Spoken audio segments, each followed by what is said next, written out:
kind of started as a joke. They were like, hey, Olivia, you're really good at soccer, so you'd probably be good at kicking a football. Like, you should be our kicker.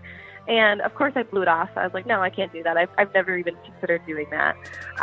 But they kept talking to me about it, and I was like, you know what? Maybe it would be cool. Olivia Viney didn't know much about football when she became the kicker on her JV team at Marine City High School.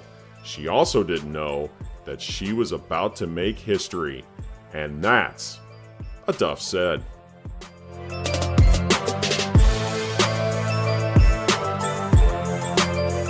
This is episode 16 of A Duff Said.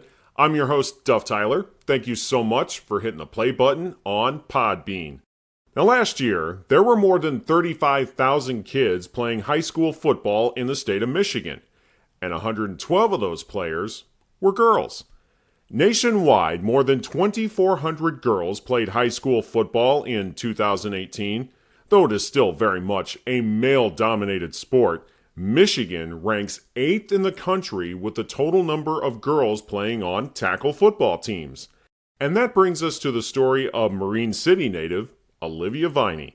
Back in 2012, she offered to be the kicker for her high school's junior varsity team. She was so good at it that the following year, she joined the Mariners varsity team. She would go on to be one of the best kickers in the history of the program, but she also broke barriers. In 2013, Marine City punched their ticket to the state finals, and that made Viney the first female to not only play in a state championship game, but to score points in it as well. My conversation with Olivia Viney starts now. Olivia, it is so good to finally catch up with you. Yeah, it's nice to talk to you, too. It's been a while since I've been able to really talk about this. I know. I'm glad we were able to bring it up because it's getting to be a bigger and bigger thing. Now, as I was talking to you before we actually started the conversation, I never got a chance to actually meet you. We're both from Marine City. I mean, you grew up there. I kind of just moved there, and I was there for about 8 years, but I never got a chance to meet you face to face. In fact, my biggest encounter with you, and you're going to laugh at this, is I was covering a Marine City basketball game one night, and I needed to talk to the coach at the time, Joel Weimer, and so I was headed to the locker room, and they told me, okay, you can't go near there right now. I said, well, I just need to talk to Joel. I got to talk to him about what happened to the game, and they said, do you not see what's over there? And they point over to the side of the basketball court, and I look over, and I see all these big, bright lights, and I see you sitting there in a chair, and you're doing one of the many interviews that you had around that time. Yes, I know exactly what you're talking about. Yeah, that was one of several that you did around that time back in 2013. Everybody was talking about Olivia Viney, and you had people from Sports Illustrated, you had ESPN, all the area Detroit stations were coming to talk to you. What was that exposure like for you? It was really overwhelming. I originally wanted to play football just for the experience, and I didn't even really know that we would go so far and win the state championship or anything like that. But, the press was really overwhelming. I was pulled out of class sometimes to do, radio interviews. And, when Sports Illustrated reached out to put me or feature me in the Faces in the Crowd portion, it was very humbling to be able to experience that. And I always tried to give so much credit to the team and my coaches too, because obviously I couldn't have done it without them. But it was pretty cool to kind of experience, the little 15 minutes of fame and be recognized around Marine City and all that stuff. It was pretty neat. Now, when you open the page of Sports Illustrated and you see your picture there, what was that like, talking about that with your friends and everybody in the hallways? Everyone thought it was really cool. The guys on the football team were like, man, I always read the Faces in the Crowd section. I always see who's in there. And to see my face with, I think, 5 other students around the U.S. that were doing such amazing things, it was a really cool feeling to kind of feel like I was up there with those people that were doing such great things. When for me, it was just what I did. I just played football. I was the kicker, and but it just turned out to be such an amazing experience. How many people came up to you and asked you for an autograph?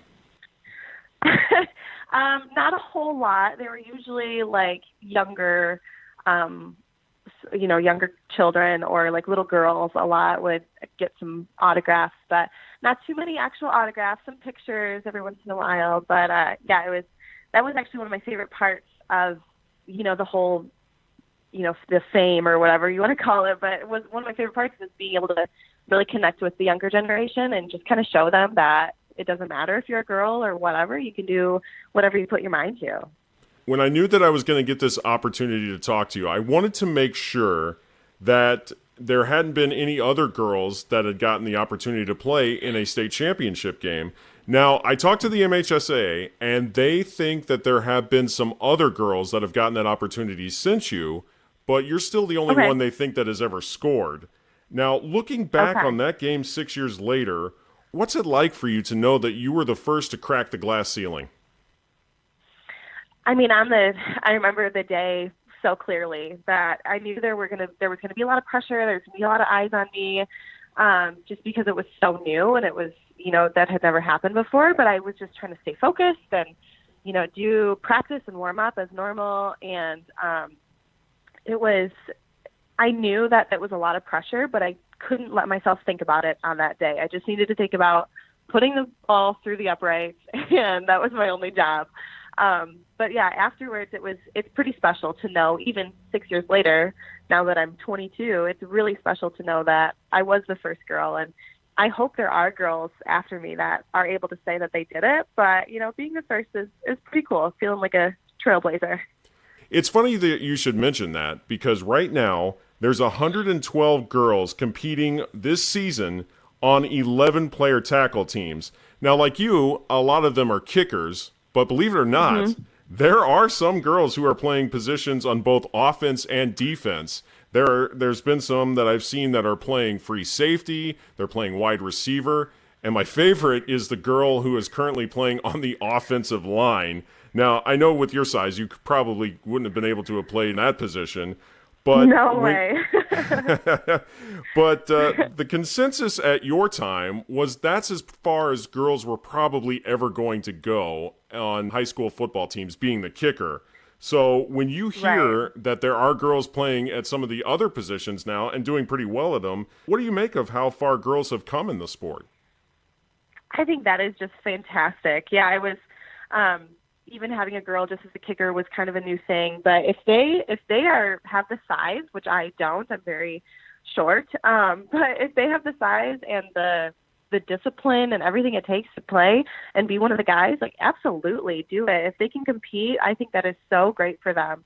And that's, yeah, I just think that's so cool. And I mean, I applaud the girls that are kickers as well, but I also extremely applaud the girls that are playing, the positions on offense and defense, because admittedly, I didn't know that much about football before I started playing. And once I did, I was like, oh my gosh, this sport is really hard. I have so much respect for these guys now. And so, I mean, any girl that gets out there and kind of puts her butt on the line like that, I really, really have a lot of respect for them. Now, did you ever get a chance to play on special teams, like on kickoffs or punts, and get a chance to make a hit on somebody? No, never during a game. They would occasionally in practice, they would have me be on like scout team just to kind of be a body out there, especially when I was on junior varsity my sophomore year. But I never in a game. They were very adamant about keeping me safe and not putting me in the line of danger. But when I was on junior varsity, they did teach me how to tackle, and they had me do scout team and everything like that. So I kind of learned a little bit of it, but I was definitely more comfortable going out there for the extra points. Okay, so just from a practice standpoint, what was it like when you actually did get to hit one of your own teammates? It was kind of weird. They paired me up with the smallest guy that was comparable to my size when we were sophomores in high school. And they had to teach me how, because being a soccer player, that's not what I ever did. But it was, and the guys were really cool about it. They were like, okay, she's just one of us. She's learning how to tackle. She's bear crawling through the mud, and she's out here in the rain.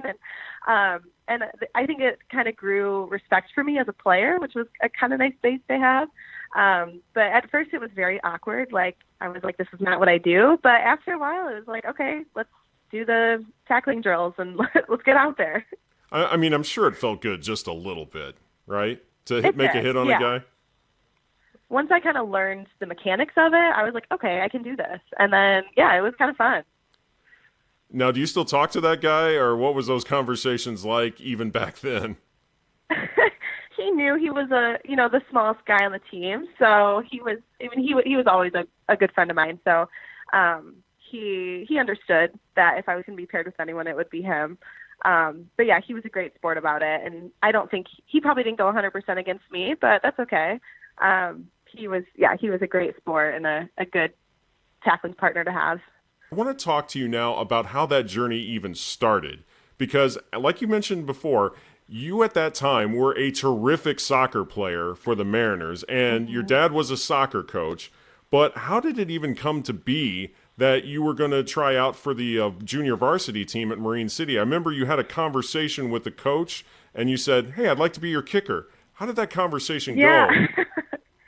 A couple of my friends they didn't have a kicker on the JV team, and a couple of my friends it kind of started as a joke. They were like, hey, Olivia, you're really good at soccer, so you'd probably be good at kicking a football. Like, you should be our kicker. And of course I blew it off. I was like, no, I can't do that. I've never even considered doing that. But they kept talking to me about it, and I was like, you know what, maybe it would be cool, because my brother was actually the kicker when he was in high school 4 years prior. So I kind of knew a little bit about like what he did and how practices worked and stuff like that. So I went out with my dad one day, and I borrowed some of their footballs and a kicking tee, and my dad held the ball on the tee, and he was like, okay, like, just kick it. Like, let's just see if you can do it. And I was pretty decent right off the bat, just from my soccer background, and I really enjoyed it. So yeah, I went up to the coach and I said, hey, Coach Forgetto, I'd like to be your kicker. And, he's pretty hesitant. He had never dealt with a girl on the team. And he said, well, let's bring you to a couple practices. We'll kind of see what you can do, and we'll go from there. So my dad and I practiced for like a week on being able to, because it is a little different than kicking a soccer ball, but we just practiced being able to kick the football and like from hashes and like going farther back, seeing like what my distance was. And so coach kind of put me to the test and eventually told me that I would have a spot on the team, and that's where it went from there. So your dad is clearly on board with this, and like you said, your brother was also a kicker. Was he kind of like your role model and inspiration to try this? Yeah, he definitely made me feel a little bit more comfortable going into it, because I could ask him like, oh, like, how was practices and how did it work for the game? And so he kicked for one season because he eventually fractured his foot, but before that he was really good too. And so he was definitely a good resource for me to have like questions in the beginning, and just kind of really encouraging me, being like, yeah, you can do it. Like, I totally believe in you. So yeah, it was really nice to have him have that experience too. Now, getting back to that conversation that you had with your JV coach, were you at all nervous to approach him and even bring up the subject? Oh yeah, he's a pretty intimidating guy as it is. He's very serious, very no nonsense. And like the assistant coaches, I didn't know them. So I was just this random girl coming up and asking to be their kicker. And I wasn't sure if the guys had like mentioned me before, or what they knew. So yeah, I was very nervous, but I had a little bit of confidence knowing that I could kick the football from the practice I did with my dad. And I just kind of figured, you know what, if it doesn't work out, then that's fine. Like, I'll just go play soccer and do my thing. But if it works out, I think it'd be a lot of fun. So yeah, I was really nervous, and going into it, I didn't know what to expect. But yeah, they found a spot for me on the team. It was really great. So they invite you to the practice sessions, and you do really well there. You ace the test on that. So they give you a spot on the JV team. When you put on your helmet and pads for the first time and you came running out onto the field with everybody else, what was going through your mind even back then on the JV team? Oh, I was so scared. I just didn't know how people were going to react, like the crowd and the other team. And honestly, I really didn't know what was going on a lot of the time, because I didn't know football very well. So I just knew when we scored, I had to go out there and kick. And, if they called for a field goal, I had to run out there and go kick field goal. I remember the second game, they tried to ice me. They called a timeout right before I was going to kick an extra point. And I wasn't nervous from being iced because I didn't really know what was going on. So we like gathered up for our timeout, and they're like, Olivia, like, you got this. And I'm like, what are you talking about? Like, of course I can do this. Like, yeah, this is totally fine. So my ignorance was, I think, made me a little bit less nervous, but I learned very quickly, and being at all the practices and listening at halftime and the, tape sessions and everything like that, I learned what was going on. And then it was just exhilarating to be one of the guys and be out there. Even on JV, the attendance is not like it is at varsity, but I'm really glad I had that starting point to kind of get my confidence and then move up to varsity.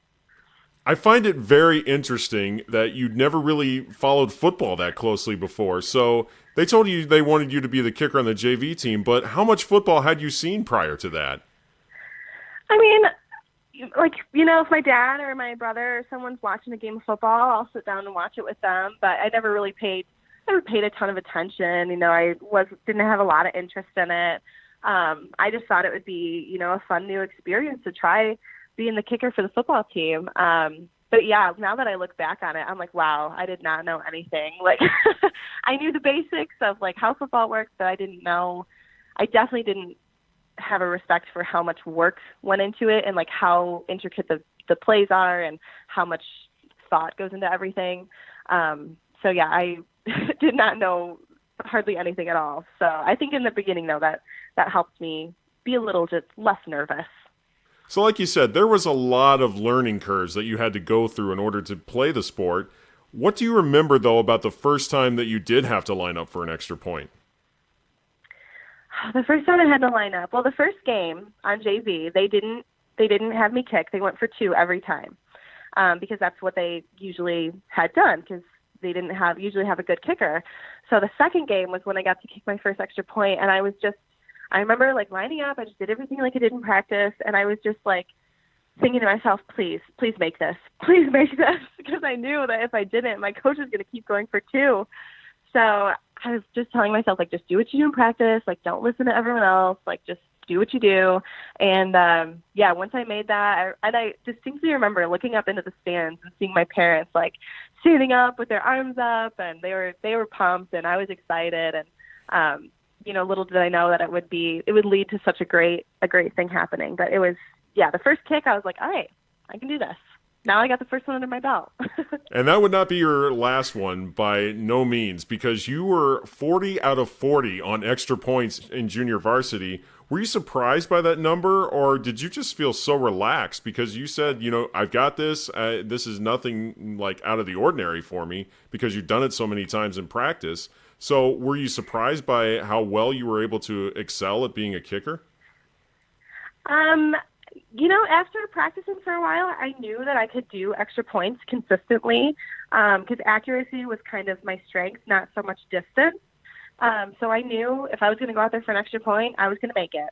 And it didn't matter if, the scores were super close and like my extra points were imperative, or if we were up by a ton, like I knew that I was going to be able to make it. And I had total trust in my team too, and in the snapper and in the holder. And it just kind of, became muscle memory to do it. So, yeah. Now, despite all the success you're having as a kicker for the team, in fact, you won them over. They decided they weren't going to go for 2 anymore. They were going to say, Olivia, you know what to do. Just go out and put up the extra point on the scoreboard. But you're still a girl in a guy's world. And in Marine City, it is such a powerhouse in football. And there are so many boys in that area that dream of getting to play for the Mariners. So what was it like for you to join the roster, and how did they react to you? Yeah, it is very much so a guy's world. And, they kind of raised the little guys in Marine City to dream about playing for Marine City varsity football. And so I think a lot of people didn't know about me when I was on JV because it just, it's all about the varsity at Marine City. So I don't think a ton of people knew about it, but the school received it really well. Everyone was supportive. Everyone thought it was pretty neat. My teammates were exceptional. They just treated me like one of the guys. They didn't treat me any different, and that's exactly what I wanted. And the coaches did the same. Like, if I messed up in practice, they would yell at me, or they called me fella. They'd be like, hey, fellas, and that, I was included in that. So I loved that part of it, like the actual team aspect, and the community also received me very well, but I think it was because I was being successful. As soon as I might slip up or something, they're like, oh, is Olivia going to be okay? Is she going to be consistent anymore? And but overall, everyone was so excited, and it was. I think that was almost the best part, was to have so much support from people, and because I was nervous about the old timers in Marine City that go to every single game. They've gone to them for 60 years, and it's a guy sport, so I wasn't sure how they would receive me, and I knew in the beginning of varsity it was going to be a lot of pressure to kind of win them over. But once I did, they were great supporters, and everyone just was really on board with it. After you have that great year on the junior varsity team, you find out right before your junior year that you're getting that call up to the varsity level. What did you think it was about your game that won them over and gave you that spot? I remember Coach Glodich pulling me aside in the hallway and saying, "Hey, Olivia, we're gonna move you up to varsity. I'm really impressed with your accuracy and your consistency, and just kind of keeping it cool. And we're gonna bring you up to varsity." And I was like, "Oh my gosh, varsity!" And I knew it was an option, but it was such a bigger stage. But yeah, I think it was just the fact that I really didn't get frazzled, and I had made all of my extra points, but I think it was a big thing that they could count on me. And in the tough games and the tight games and the playoff games, they knew I would still be consistent and be able to make those extra points. And I'm sure that he, spoke with my JV coach and said that I didn't cause any problems on the team and I fit right in. So it was very exciting to be moved up to varsity. But I think I earned it. I think I earned that spot. It wasn't just awarded to me. Now you're going to a much bigger stage because, like we've talked about, it's a big deal in Marine City. Marine City lives by its high school football team. I remember one year, I think that you might have been a student there, Halloween conflicted with a playoff game, so they decided, we're going to push Halloween back a night so we can make sure that everybody can make it out to East China for this Mariner High School football game. That was my senior year. And that's what a big deal it is. And now you get to be a part of that. Once you get that chance to run out in front of the huge crowd at East China Stadium as a member of the varsity team, you're breaking a huge barrier here. What was that moment like for you? Oh, it was great. And at that point, I had gained such an appreciation for the game and the community and the kind of the hype that football gets at Marine City. And so that was my dream too. When I got pulled up to varsity, I was like, I cannot wait to run out of the tunnel and, to hear the cannon go off when we score. And I couldn't wait for all of that. And the crowd behind us and the cheerleaders and the band. And, so it was so exhilarating, and I enjoyed my time on JV, but varsity was just a different deal. Everyone was there for every single game, even our away games. We traveled really well. It was so exciting for me, but at the end, I had a job, and that's what I had to do. And so I had to stay focused and just play the game. And then afterwards I could celebrate with everyone. But, while I was there, I had a job to do and had to do it well. You touched on it earlier. You had the support of everybody, but I'm curious how Mariner opponents reacted to you having a girl on the football team. Did you ever hear anything from the opposing side when you were going out there to line up for extra points? That was probably what I was most nervous about, was how the guys on the other team would react to me. A lot of them knew about me, especially the local schools. But once we got into playoffs or schools that are a little farther away, they didn't know that there was a girl on the team. So I heard a lot of is that a girl? Or, things like that when I would run out on the field or when we're shaking hands at the end of the game. But for the most part, the other guys were really cool with it. They didn't, some people, especially my parents, were worried about me being targeted because I was a girl.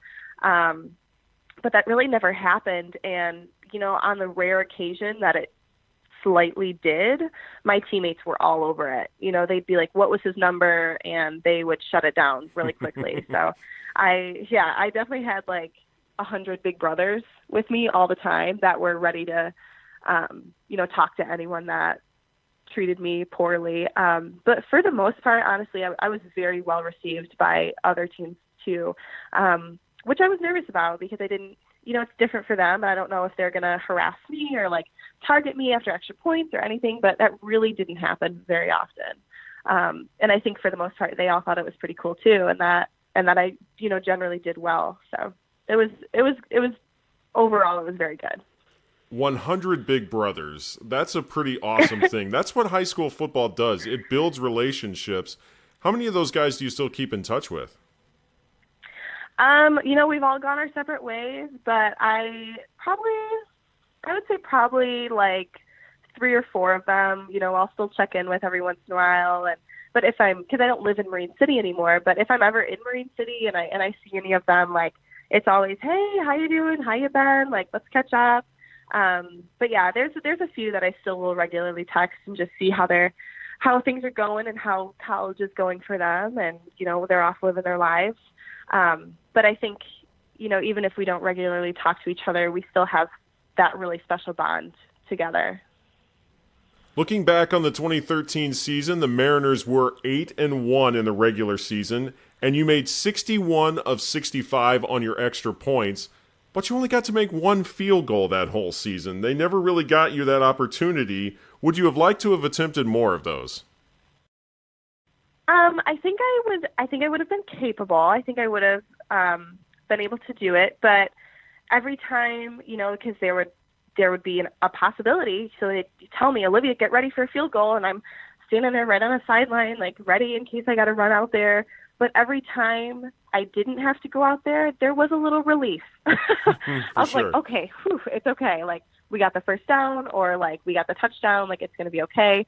I was always ready for it, but whenever I didn't have to, it was like, okay, it's a lot of pressure off of me.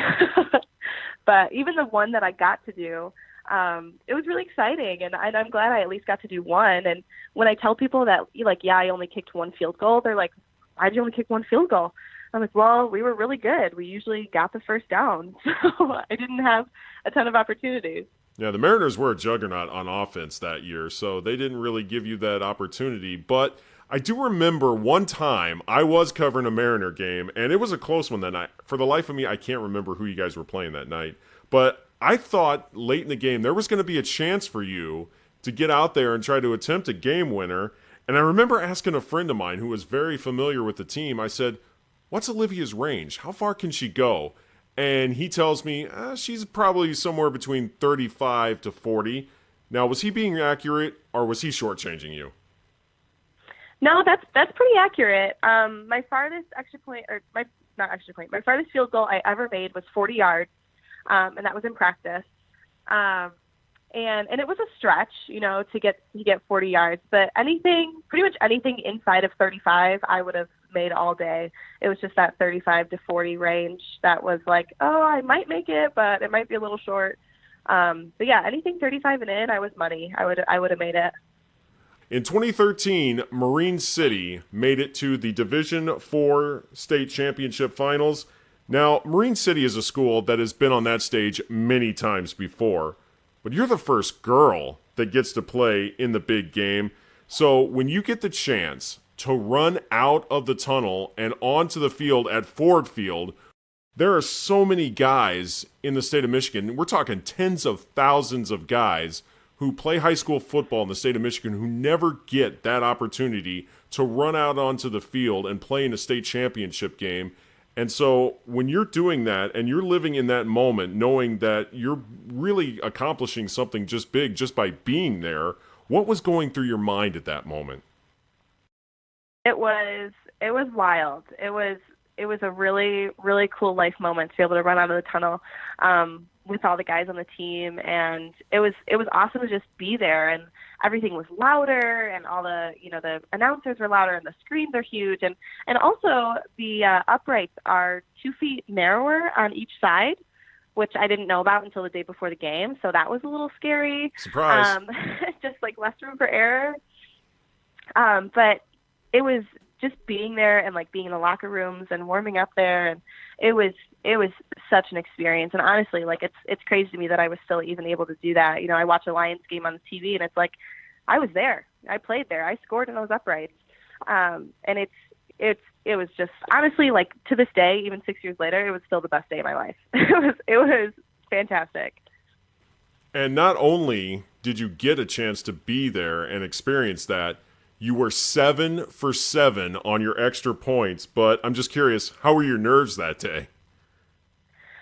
They were, in the beginning, they were rattled. On the way there, like on the bus right there, I felt sick. I was like, oh my gosh, like I knew I could do it, but it was just so much pressure, and I knew there was going to be a lot of people watching, and it was a lot to handle. And actually, when we were warming up in practice, the first extra point that I kicked, I missed it, and it just went wide left, and I was like, oh my gosh. I looked at my coach, and he was like, do it again. And I made that one, and then I was like, oh my gosh. Like, then I was nervous. I was really nervous, and I just kicked and kicked and kicked in warm-up to just get it down and just feel more comfortable. And once I went out there and kicked my first extra point in the state finals game, I relaxed. I was like, okay, I can do this. And you can almost tell when you watch the game that, like, I'm a little more nervous about the first one. Like, it doesn't go as far. It's not like kicked with as much power. And then the ones after that just get better and better, and more straight down the middle. So it definitely, even as the game got close, as it went on, I still felt more relaxed and more confident in myself, and I just wanted my team to do well. I just wanted to go out and kick as many times as I could. When you talk about the pressure that you're feeling, is it mainly just because of the fact that it is a state championship game, or did being the first girl playing in this game and having an opportunity to play in it, did that kind of add to that pressure? I think that absolutely did add to that pressure, because even before the game, I had done a couple interviews with the Times Herald or radio stations about the fact that I was going to be out there. So there was a massive buildup, not only because it was a state championship game, but also because I was going to be there. And so I definitely felt, I think I felt a little bit of extra pressure just from being the only girl. But the guys were very supportive, and everyone, even through the nerves, everyone was confident in me. And I think that kind of boosted my confidence too. That was like, well, if everyone else thinks I can do it, I can do it. And yeah, it was very nerve-wracking being the first girl. But like I said, once I did that first kick and it went through, I felt a lot better. And then I just had fun with it. The rest of the game, I was just all smiles, and I was having a blast out there. You and the team won 49-35 over Grand Rapids South Christian that day. So now you're a state champion. Take me through that moment that you knew that you had won a state title and that you made history. It was wild. And we, as soon as we won, we all rushed on the field, and everyone's high-fiving, everyone's hugging, everyone's jumping, everyone's crying. And I just remember standing there, they're announcing that we won and we were going to get the trophy, and it was so exciting. I was so happy for my coaches and my teammates that had worked so hard. I was so happy that they had gotten this achievement, because they worked so hard for it. And I was glad that we won, of course. I probably felt the most excitement for myself when I broke the school record for most extra points in a single season. I think that was after my fifth extra point. So that was my personal exciting moment. But when we won, I was just so happy for the guys, because, like I said, they grow up dreaming about it, and it had only really been my dream as of that season. So for them, it was really great, and I was just happy to be able to share that with them. You never went into this looking to do anything more than just get an opportunity, and now you've excelled at the biggest stage. Does it even seem real even now today, 6 years later? It really doesn't. And it doesn't, it doesn't come up in conversation that often. I don't like to gloat about it or, act like, oh, look at what I did. But when it does come up, it's pretty fun to reminisce on it. And, I have all the pictures on my phone, so I show pictures, and it feels like it was so long ago, being 6 years ago, but also it feels like that day was just yesterday, and we were just, we were just on the bus and just in the locker room, and all those things just happened. So it's kind of like a dream, honestly, that it all happened, but it's fun when it still comes up in conversation nowadays, and I get to reminisce a little bit about it. Now, what did you do with the ring that you got? It lived at my parents' house for a few years because I didn't want to have it like when I had roommates or anything. I was very, very nervous about it. But so it lived at my parents' house in a display case for a few years, and I know I live by myself now, and so I've got it with me and in its own little display case. So you got a little bling that day. I did, yeah, and my coach offered me, he said, hey, Olivia, we can probably get you like a female version of the ring if you want to. We can work something out. And I said, heck no, like I want the same ring as all the guys because I'm just one of them. I don't want any special treatment. So I got the exact same ring. The bigger the better, Olivia. The bigger the better, right? Yeah, exactly. I got the exact same ring as everyone else, and it might look a little obnoxious on my finger, but it's one of my prized possessions for sure. Now, you said your family is really big into sports, and the holidays are coming up. So how often does this get brought up around the table during the holidays? Pretty consistently. They, especially around Thanksgiving, because when we won, it was the day after Thanksgiving, and so my aunts and uncles will say, hey, remember that, or like, hey, 6 years ago we were at Ford Field watching Olivia. So even when I go home on a weekend and I'm just with my parents or something, I think they still think it's really cool. They still have the game recorded on their DVR on their TV, and they watch it every once in a while. So it still comes up, not as often. It's kind of tapering off recently, but it's still fun to talk about it every once in a while. Now, after you graduate Marine City High School, you go on to college, but once you get there, you decided it was time to pursue other things in life. Now, you did play club soccer at Saginaw Valley State University, but despite everything that you accomplished in both soccer and football at Marine City, you never got that chance to be an NCAA athlete. Looking back at that now, do you wish you had that opportunity? There are days when I feel like I might regret it, and I kind of wonder what could have been if I had accepted some of the offers from smaller schools that I had. But honestly, right now, like my priorities are just very different, and I still enjoy like playing soccer and playing in a women's league and watching sports and all that kind of stuff. But now my priorities are just school. I'm in grad school at Michigan State. I'm in the veterinary program there, so pretty much all my time and effort goes into school and just kind of pursuing my professional degree now, which makes me sound so old, but but yeah, I do sometimes wonder, that how well I could have done at a collegiate level, but ultimately looking back, I think I made all the right decisions for myself because it led me to where I am now and being able to pursue my true passion. Yeah, I was going to ask you about that. I see that you now are in veterinary school. When did you discover that passion? My freshman year of college, actually, my undergrad at Saginaw Valley, I had an assignment for my basic psychology class. We had to volunteer somewhere, and we had to write about how it impacted us. And so I started volunteering at the local animal shelter. And I had always loved animals. My family always had dogs and cats and everything. But once I started volunteering at this animal rescue, I just felt like if I didn't help animals for the rest of my life, then I wouldn't be doing what I'm supposed to do. So I was already a biology major. I wanted to do something in science. I actually was originally interested in forensic pathology.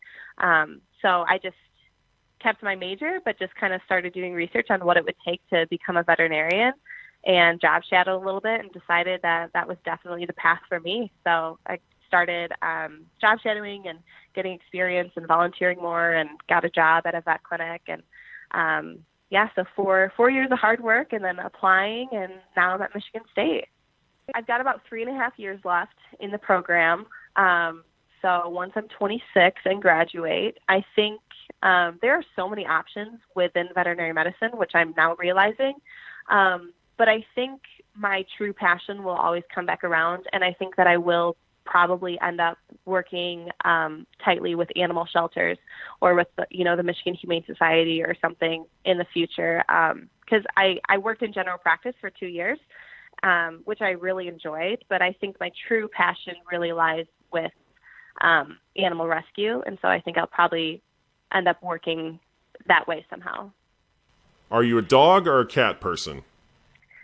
I am a dog person. I have 2 dogs myself, and they're fantastic. But the more I'm around cats, I do like them more and more. But I think I'll always be a dog person through and through. When you look at how far women have come in sports in just the time since you played back in 2013, what are your thoughts on how things are progressing, and what areas do you see that women can go farther in sports? I love it. I love all of the movements for gender equality and women doing such great things. And being a soccer player, I follow the women's national team. And so seeing them do so well in the World Cup and fighting for, equal pay and fighting for all of this gender equality, I really respect them a lot. But even at the high school level or collegiate level, I just hope that women get recognized as much as men do, and get covered as well, and in the newspapers, and I just hope that the reporters treat them the same. There's always talk about how they're covered, what is talked about them. So I just hope that everything keeps going the way it's going, and that women keep making such great strides. And because it's only been 6 years, but like you said, there's so many girls playing high school football, which is so great. And even when I was at Marine City, there were girls in the junior football program. Then, so even if they don't keep playing junior football, I just hope that these girls grow up and know that they can do whatever they want to do, no matter who tells them they can or they can't. She is Olivia Viney, the first female to play in an MHSAA state championship football game. Olivia, this was such an amazing conversation, one I really enjoyed having. Thank you so much for making the time to do it. Thank you so much for letting me reminisce on it and talk about it again. It's been a lot of fun. And that's going to do it for episode 16 of A Duff Said. And once again, many thanks to Olivia Viney for coming on and sharing her amazing story. Now, we have had a number of great guests on this podcast who have come on and shared their stories with us. And if you haven't heard them yet, all you got to do is go to dufftyler.podbean.com and check out our previous episodes of A Duff Said. You can also go there next week when we drop episode 17. Until then, this is Duff Tyler reminding you that if Duff said it, it must be true, because that's what a Duff said.